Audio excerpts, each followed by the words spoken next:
right. So let me tell you this thing called the Long Friday in Iceland, 1975. Imagine waking up one morning and 90% of the women in your country just said, nope, I'm not going to do it today. And not just skipping their jobs, they also refused to cook, clean, or take care of kids. School shut down, factories slowed down, offices were flooded with kids, hopped up on sugar because their dads basically bribed them with candy just to stay sane.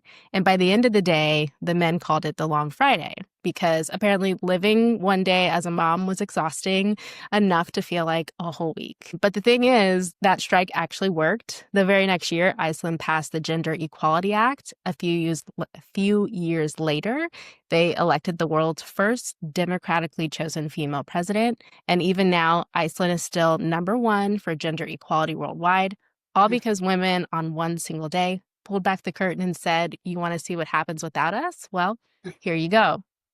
So it really isn't just like an Icelandic story. Globally, about 75% of unpaid work is done by women. That's the cooking, cleaning, childcare, elder care, and it adds up to hours every single day.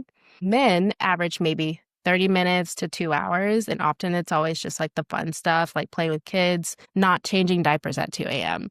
And the kicker is even women joined the paid workforce. Men didn't increase their unpaid work at home, so women just doubled up, working at their jobs and then coming home to a second shift. And this unpaid work doesn't just take up time, it literally impacts the health of women. Women reported higher levels of stress, depression, and anxiety. Studies even showed that women who've had heart surgery often recovered worse than men because the men get to rest while their wives take care of them, but the women, they go right back into caregiving. And in a financial hit, smaller pensions, lower lifetime earnings, stepping down to do part-time work just to make life function. And then the cost of all of this is the invisible labor, and that's massive. And so the big takeaway from this chapter is that the world runs on women's unpaid work. It's the invisible backbone holding everything together. But because it's invisible, it's undervalued, and women keep paying the price in their health, their wallets, and their futures. And until workplace policies and honestly just men in general start valuing it for what it is, real labor, we're stuck living on the Long Friday every single day.